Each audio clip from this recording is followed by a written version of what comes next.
the smart creator is going to be like, I'm the one that knows my audience. I'm the one that creates the content. If you want access to my eyeballs, then we're going to do it my way.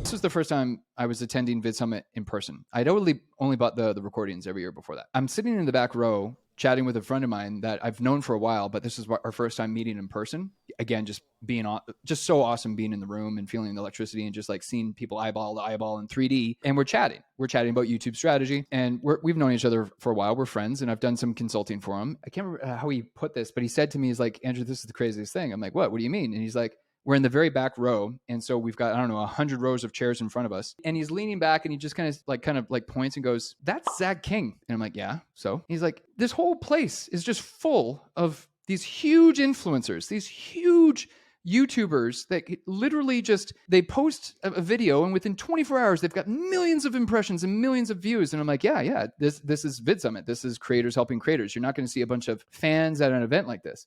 And he's like, this is the craziest thing in the world. And then we just had like a really cool chat about this. The fact that building at that particular time with all of those creators controls more influence and more attention than many governments do on the planet. Because that's the future. Brands have to. There is no if, ands, or but. If brands want to remain relevant, you can already see it with brand deals and sponsored deals, sponsored videos. Brands have to engage with these influencers and these creators. I actually am not a fan of the term influencer anymore. I prefer creator. Control and own the influencer. That's the direction. These corporations. So I just think that's interesting. What do you mean by that? Sorry? Well, because of their influence. You said it's bigger than the governments. It's like, yeah, you know who owns them, right? It's the corporations.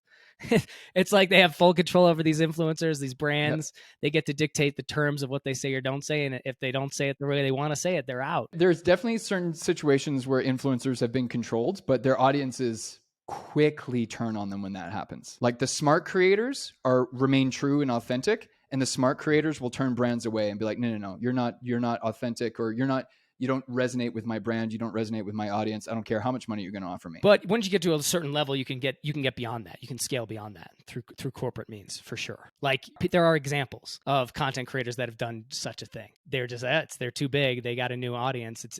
They've now become that corporate sponsor. Like I'm not going to call people out because I'm a positive guy, but you can see it. Like it's clearly true. I'm sure you're right. I haven't come across anything like that just yet. I just know Jimmy, for instance, Mr. Beast, has definitely turned certain brands away even after offering them like $1 million, because they're like, no, that's not going to work. Or if the brand wants too much creative control over the video, the smart creator is going to be like, I'm the one that knows my audience. I'm the one that creates the content. If you want access to my eyeballs, then we're going to do it my way. The creators that bend to the will of the sponsor, there's been times where, they definitely regretted those decisions because their audience will turn on them, and will turn on them fast if that happens. Okay, so now that you've gotten a taste of the power that YouTube marketing will bring you and your business, now you realize you got to get started. But where do you get started?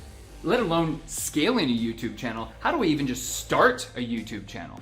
Well, that's why you got to go to yt4business.com, find the link below. It's an entire A to Z program that will take you every step of the way. We'll see you there.